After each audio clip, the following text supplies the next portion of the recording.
Welcome to your deep dive. Today we're going to be looking at Amit Chokladar's recent trends in OB, Okay. and it's really fascinating stuff. It's got insights on work stress, company culture, Mm-hmm. and how we can make knowledge work for us. Yeah, knowledge management, big topic these days. It is a big topic, It is. and I think a lot of our listeners will find this particularly relevant. So Absolutely. I think a great place to start is with stress, Okay. because this is something we can all relate to. And Yeah. what I found really interesting about the source Mm-hmm. is that it emphasizes that stress is subjective. Oh, yeah. So it's not just about the demands, Right. it's about your perception It's how you view it. of those demands. Exactly. Like you could have two people with the exact same workload, Right. but one person's like thriving Yeah. and the other's totally like burnt out. Totally. And it all comes down to how they're interpreting that pressure, what coping mechanisms they've developed. So it's not just about changing the situation, but it's about changing how we view it. 100%. It's a mindset shift.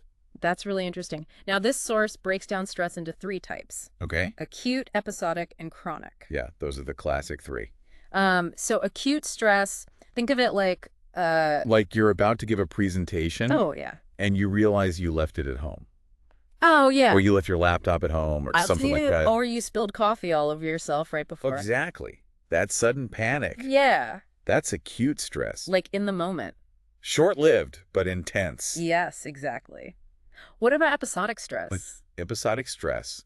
Picture that person who's always juggling deadlines. Oh, yeah. Always putting out fires, always feeling behind. Hmm. They're in a constant state of go, go, go.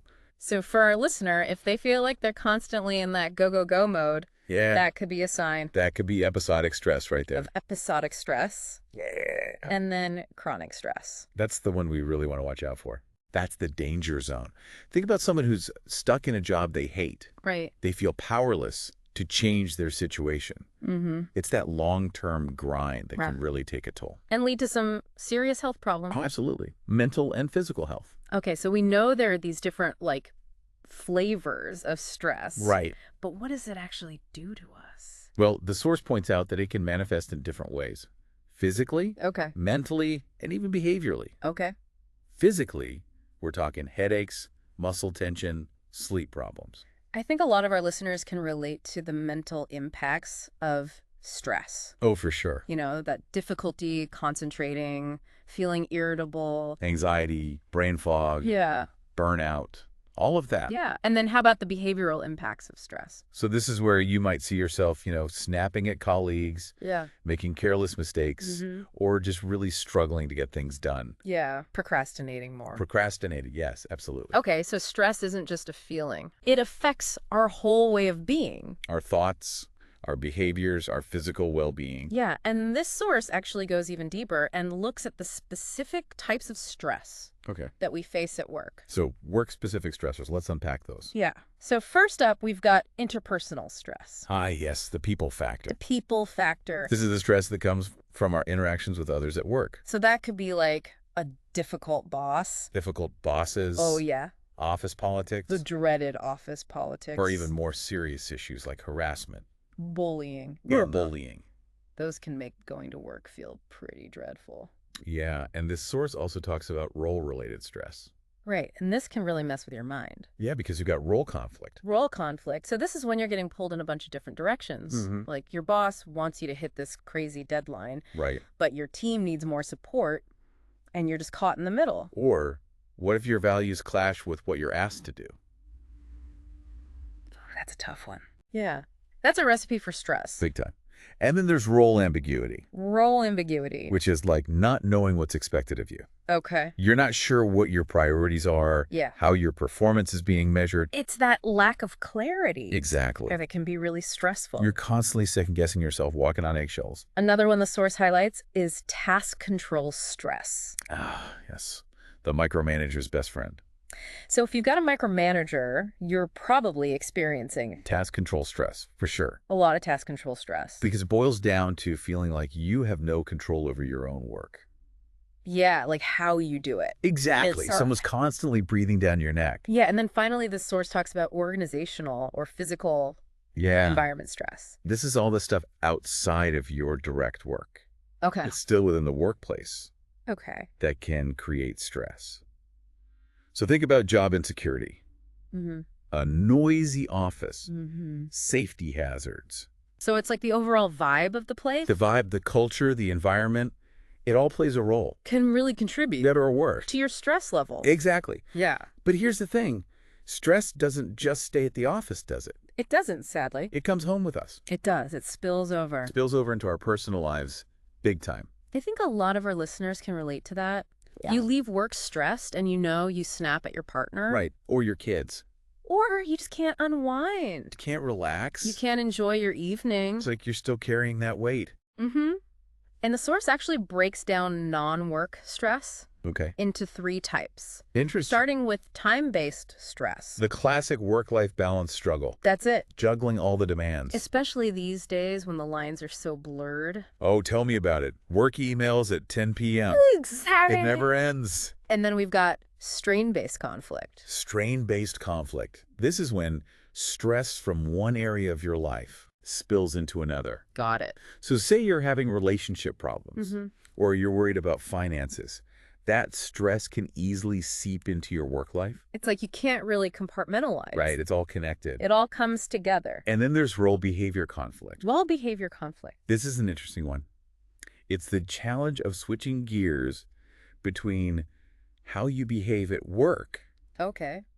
and how you behave in your personal life. So, like, if you're in a high-pressure job Mm-hmm. where you have to be assertive all the time, Right, always on, always decisive. it can be hard to turn that off. To switch it off when you walk through the door at home. Yeah, like to be softer. Exactly. The source actually gives the example of police officers Okay. who have to be authoritative, in their job, Right, and detached. detached. Yeah. And that doesn't always translate well to family life. Right. It can create some tension. Absolutely. Okay, so we've talked about all these different types of stress. We've done a deep dive into stress. We have. But now I think our listener wants to know, The million-dollar question. what can we actually do about it? Right. How do we manage this beast? How do we tame the stress monster? Well, the good news is this source gives us some solutions. Okay, great. It doesn't just leave us hanging. Let's hear. So flexible work arrangements are a big one. Oh, yeah. Those are becoming more and more popular. They are. Things like flex time, job sharing, telecommuting, Especially for people who are trying to, manage kids and work. the work-life balance crew. Yeah. Having control over your schedule, where you work. Can really ease that time-based stress. Huge stress reliever. And the source also talks about the importance of generous leave policies Yeah. So being able to take time for family, for illness, for your mental health, just to recharge. to recharge, that can really reduce the chance of burnout. And it shows that the company actually cares, Yeah. That they value. which can make a huge difference in how you feel about your job. It can. And this source also mentions something called EAPs. EAPs, yeah. Employee Assistance Programs. These are programs that offer confidential counseling Okay. and support to employees. So if you're struggling with stress or burnout, Or any personal issue, really. it's like having a built-in safety net. Exactly. Okay, good to know. And finally, the source talks about something we all need, social support. The power of connection. Yes. Whether it's your colleagues, your supervisor, your friends, your family, Mm-hmm. having strong social connections can be a huge buffer against stress. It's knowing you're not alone. That you have people you can rely on, Yeah. a shoulder to cry on when you need it. So I love that, Mhm. while we're learning about all these different types of stress, Right. it's not all doom and gloom. No, not at all. There are things we can do. We have options. And it's about being proactive and finding what works for you. It's about taking control. Okay, so we've unpacked stress. But this source also digs into something else Okay. that can really make or break your work experience. Let's hear it. Organizational culture. Yes, the personality of a company. Yes. It's those unwritten rules, the values, the overall vibe. It can be the difference between dreading going to work Totally. and actually looking forward to it. It's huge. So how do we decipher this, mysterious culture? Well, the source breaks it down into these different dimensions. Okay. First up, we've got dominant culture versus subculture. Okay. Think of it like a music festival. Okay. I like The that. dominant culture is the headliner, the main act that everyone's there to see. Mm-hmm. But then you got all these smaller stages and genres Right. representing the subcultures. So even within a company, you might have different teams A different department. that have their own vibe. Exactly. And then we've got Strong versus weak cultures. Okay, this is interesting. A strong culture, it's like a magnet. Mm-hmm. Everyone's aligned, working towards the same goals, shared values. So it's cohesive. Very cohesive. You feel it as soon as you walk in the door. Yeah. A weak culture is more diffuse. People might be doing their own thing. Right. Less unity. Less of a shared purpose. Exactly. The source also mentions mechanistic versus organic cultures. This is all about structure and decision-making. Okay. Mechanistic, think of it like a well-oiled machine. Okay, so lots of rules and procedures. Hierarchy, clear roles, very efficient. Not a lot of room for creativity. Not so much. And then organic cultures. This is more like a living organism. Okay. More adaptable, collaborative. So like a startup Yeah, a startup that's constantly pivoting and iterating. would have a more organic culture. Most likely, yeah.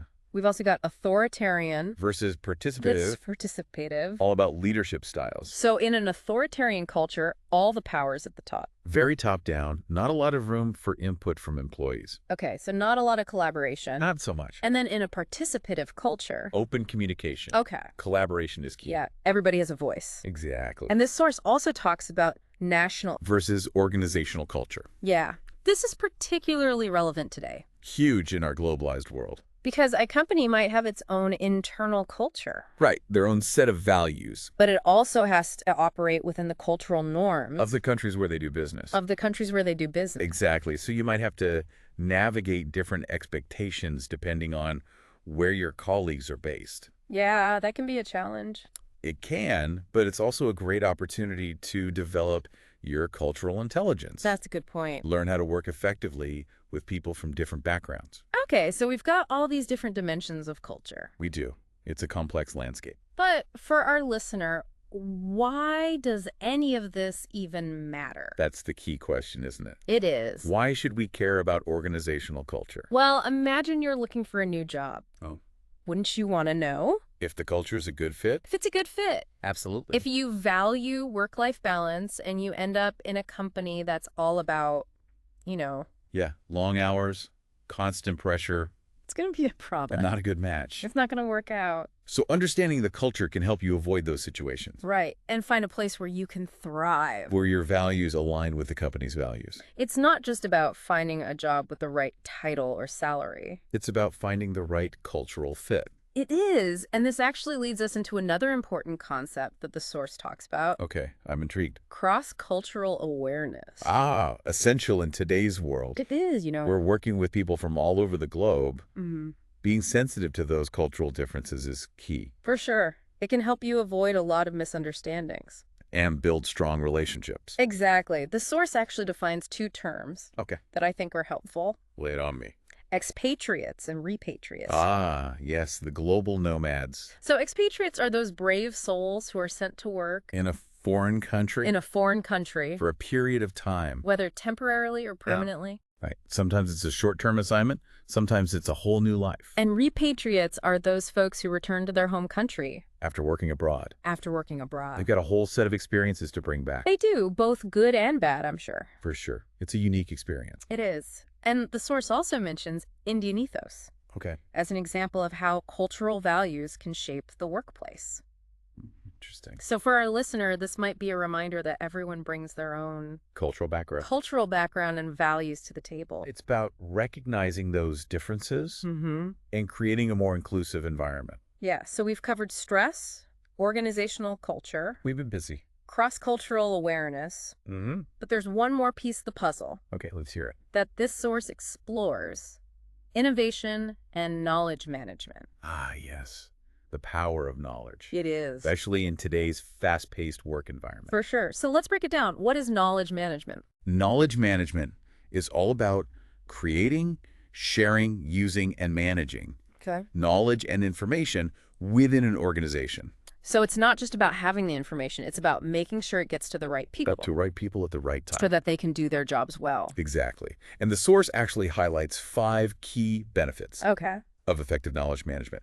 So first up, we have employee awareness. Employee awareness. Okay, Yeah. so if employees have the right knowledge, They can understand their roles better, they can make better decisions. be more proactive, And then there's adapting to change. which is critical in today's world. It is, yeah. Everything is moving so quickly. Everything's changing so fast. Yeah. Got to be able to pivot, You do? adapt, be agile Knowledge management helps you do that. by making sure you have the latest information and insights Mm-hmm. to make informed decisions. So it's like having a constantly evolving playbook. I like that analogy, Mm-hmm. a constantly evolving playbook. And that leads into the third benefit, which is improved decision-making. Improved decision making. You're not just relying on guesswork anymore. You've got the data. You get the data, the evidence, the insights, And the source also talks about the importance of information availability. making sure that everyone who needs that critical information Hmm. can actually access it. Regardless of where they are. Exactly. Mhm. No more silos, no more gatekeepers. And finally, the fifth benefit is goal achievement. When knowledge flows freely, it's easier to work towards those shared goals. Yeah, it's leveraging everyone's expertise. Collective intelligence. Collective intelligence. I like that. So as you can see, knowledge management is about empowering individuals and organizations. Yeah, to really perform at their best. Exactly. So we've covered a lot of ground already. We have. It's been a whirlwind tour. From the different types of stress, Mm. how to manage them, the complexities of organizational culture, Cross-cultural awareness. and now we've even touched on knowledge management. It's amazing how it's all connected. It really is. They all influence each other. They do, and they all affect our experiences at work. And understanding how they all work together can help us navigate those experiences more effectively. But we're not done yet. In the next part of our deep dive, we're going to explore these ideas even further We're just getting started. and look at some practical ways to apply them. Stay tuned. I'm ready. Welcome back. You know, as we were exploring this idea of organizational culture, I was thinking about something the source mentions, Indian ethos. Oh, yeah. How do these ancient principles fit into the modern workplace? It's a good question, and it might be more relevant than you think, Okay. because Indian ethos really offers a unique perspective on things like self-management and leadership, Mm-hmm. and it aligns really well with a lot of what we're seeing in today's work culture. So what are some of the key takeaways from Indian ethos that our listener can, apply to their own work life? Well, one of the core principles is this belief in the inherent potential of every individual. Mhm. So it's this idea that we all have this capacity for growth and excellence, Mm-hmm. driven by this inner spirit or inner drive. So it's not just about, clocking in and clocking out. Right. It's about tapping into that potential. And striving to be your best. Exactly. And Indian ethos also emphasizes a holistic approach, Okay. recognizing that everything's interconnected. Mm-hmm. So like your well-being is connected to your work, which is connected to your community and so on. Right. It's like that idea that stress in one area of your life can spill over into others. Exactly. It's all connected. Another key principle is karma yoga. Karma yoga. Yeah. This is the idea of selfless work Okay, so doing your best without being attached to the outcome. or to personal gain. It's about the intention. It's about the journey, not just the destination. Yeah. And that actually leads to the next principle, which is this striving for excellence, Okay. but through self-motivation, self-development, and even a sense of devotion to your work. So it's finding that sweet spot where your skills and passions align with the needs of the organization. You got it. And finally, Indian ethos emphasizes the importance of cooperation. Recognizing that we can achieve more when we work together towards a common goal. So the whole is greater than the sum of its parts. Exactly. A powerful concept for any team or organization. It is. And what's really interesting is that these principles, while rooted in ancient wisdom, they really resonate with a lot of modern ideas about purpose-driven work. Yeah, personal growth, mindful leadership. It's like this timeless framework It is. for navigating the workplace no matter what your industry or role is. Okay, so now let's maybe shift gears a bit and loop back to something we touched on earlier. Oh. Innovation and knowledge management. Yeah, I think this is where it gets really practical for a lot of listeners. It does. I mean, we live in a knowledge economy. We do. So knowing how to manage and leverage information is crucial. It is. It's not just about having the information. It's about using it strategically. Right. To create value, to drive innovation. So how can our listener make knowledge management work for them? Well, first off, remember that knowledge management is an ongoing process. Okay. It's not a one-and-done thing. You're constantly seeking out new information, evaluating its relevance, and finding ways to share it with others. So it's about creating that culture of continuous learning. Exactly. And think about how you can leverage technology to make this process easier. There are so many tools out there for collaborating, storing information, accessing knowledge from anywhere. So for our listener, that might mean exploring different project management platforms, cloud storage solutions, even internal communication tools that help facilitate that knowledge sharing. And don't underestimate the power of informal knowledge sharing. Oh, yeah. Sometimes those water cooler conversations or mentoring relationships Yeah. can lead to the most valuable insights. It's about being open to learning from everyone. Right, and recognizing that knowledge can come from anywhere. Now, the source also highlights the importance of measuring the impact Okay, of your knowledge management initiatives. you got to know if it's working. You do.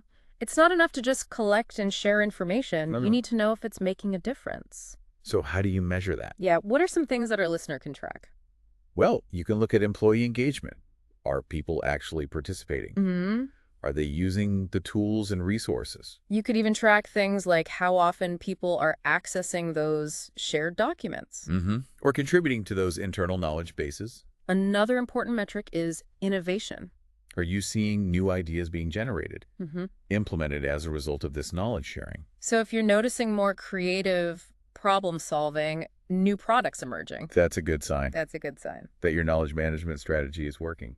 And of course, you can't forget about business outcomes. The bottom line. Is it helping to improve efficiency, reduce costs, increase revenue? Knowledge management should be contributing to the success of the organization. It's about connecting those dots between knowledge sharing and tangible results. Exactly. Now, the source also dives into some of the challenges of knowledge management, and one of the biggest hurdles is resistance to change. People can be creatures of habit. They can. They like their routines. And another challenge is making sure that knowledge is actually being used. Right, not just collected and filed away. It's like, what's the point of having a library full of books If nobody's reading them, if nobody's reading them? knowledge has to be applied to be valuable. So for our listener, that might mean finding creative ways to engage employees, making information easily accessible, and creating a culture where learning is valued. Where it's rewarded, celebrated. Exactly. It's about making knowledge management a part of the DNA of the organization. Okay, so now I want to touch on a related concept that I found really interesting. Intellectual capital. Intellectual capital, okay? So this is like the intangible value that comes from knowledge, skills, and experience. The collective brain power. The collective brain power of an organization. Exactly. And there are three main types. Okay. Human capital, Okay. structural capital, and relational capital. Okay, so human capital is, I'm guessing, the knowledge and skills of the people. Of the people, the employees, the team. What about structural capital? So structural capital refers to the systems, the processes, the technologies Okay. that support knowledge creation and sharing. So things like databases, the company intranet, even the organizational structure itself All of that, yep. could be considered structural capital. Exactly. Yeah. And then you've got relational capital, Which is all about the relationships an organization has Okay. with its customers, its suppliers, its partners, Mm-hmm. all those stakeholders. And those relationships can be a really valuable source of knowledge and insights. They can. It's about leveraging those Let's connections stay ahead of the curve. to adapt, to innovate. So managing intellectual capital effectively is crucial for any organization. Especially in today's knowledge-based economy. It is. It's recognizing that knowledge is a valuable asset It needs to be protected, nurtured. and leveraged strategically. Now that brings us to another important topic. Knowledge creation. Okay. Knowledge creation. This is the process of actually generating new knowledge, new insights, whether it's through research, experimentation, collaboration. So it's not just about managing what we already know. It's about pushing the boundaries. Coming up with new ideas. Exactly. And there are a few things that can really foster knowledge creation. Right. A culture of innovation. Okay. Strong leadership support, access to resources and expertise. So for our listener, that might mean creating opportunities for brainstorming, Yes. collaboration, encouraging people to experiment, take risks. Provide training, development programs. And once you've got that new knowledge, Mm-hmm. you got to share it. Got to spread the wealth. You do. That's where knowledge sharing comes in. Making that knowledge accessible to the people who need it. And there are so many ways to do that, right? So many ways. Workshops, online forums, mentoring, even just casual conversations. Yeah. The key is to find what works best for your organization, For your culture. for your team. Now, I want to touch on a specific type of knowledge that I think is fascinating. Tacit knowledge. Tacit knowledge, the tricky one. It is, because it's that unspoken, intuitive knowledge. The stuff you know, but you can't really explain. It comes from experience. From years on the job. From expertise. It's hard to write down, hard to codify. It is. Think of it like the knowledge a master chef has. Yes. They can't put it all in a cookbook. Or a seasoned salesperson. They just know how to read a room, They do. how to close a deal. And that tacit knowledge is often shared through things like storytelling, Mentoring. those hands-on experiences. So for our listener, it might be helpful to think about Mm-hmm. how they can capture and share their own tacit knowledge and how they can learn from the tacit knowledge of others. Exactly. Okay, so we've covered a lot in this segment. We have. It's been a knowledge feast. From Indian ethos and knowledge management. Intellectual capital, tacit knowledge. It really highlights just how critical knowledge is in the workplace. It does. But before we wrap up, Mm-hmm. there's one more important concept we need to discuss. Hit me with it. The learning organization.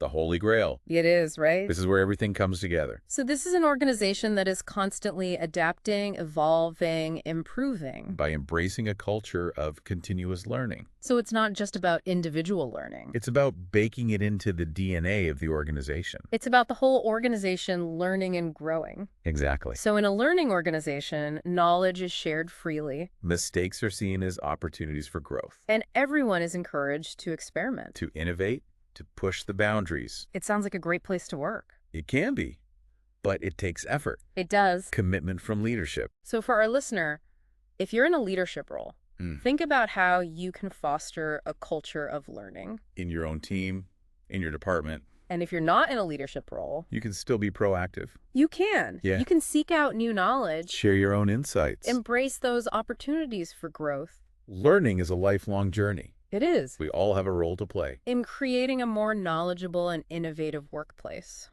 Couldn't have said it better myself. Well, I think that's a great place to pause for now. Okay. We've covered so much ground in this segment, It's been a whirlwind. but there's still more to explore. Oh yeah, we're not done yet. In the final part of our deep dive, we'll delve into some practical implications of these concepts. The rubber meets the road.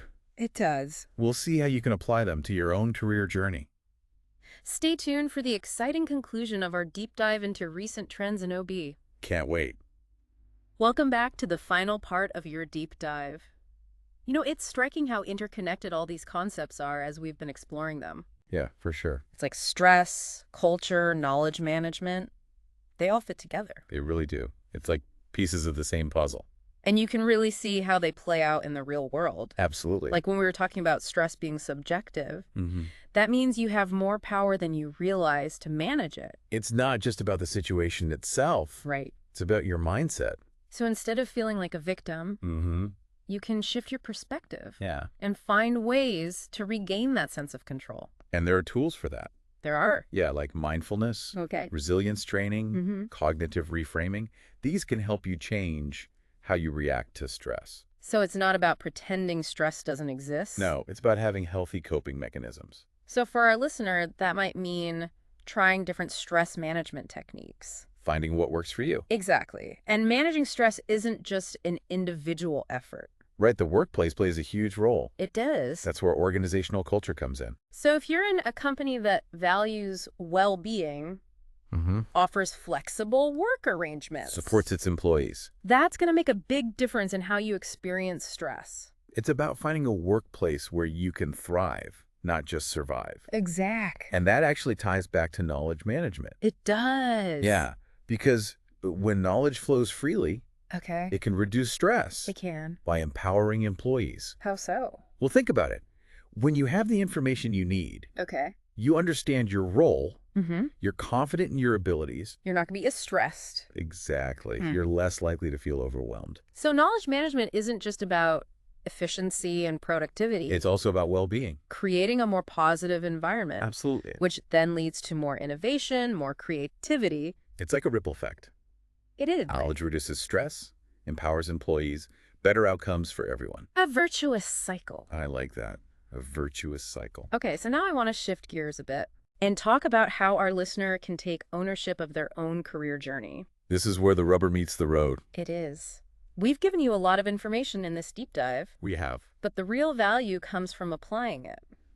Making it your own. So as you think about your own career path, Mm-hmm. what are your values? What are your priorities? What kind of work environment do you thrive in? What skills do you need to develop? And don't be afraid to be proactive. Seek out mentors. Yeah. Join professional organizations. Take advantage of learning opportunities. Network. Expand your knowledge. The more you invest in yourself, The more successful you'll be. it's a marathon, not a sprint. Exactly. Mm. There will be challenges along the way, There will be, but... but you can overcome them. And remember, the world of work is constantly changing. Always evolving. So stay curious. Keep learning. Keep growing. This deep dive has given you a framework A starting point. for understanding stress, culture, and knowledge management. But the real work starts now. It's about taking what you've learned and putting it into action. So as you move forward in your career, Mm-hmm. remember these insights. Use them to create a more fulfilling work life. Thanks for joining us. It's been a pleasure. The pleasure was all mine. Thanks for having me.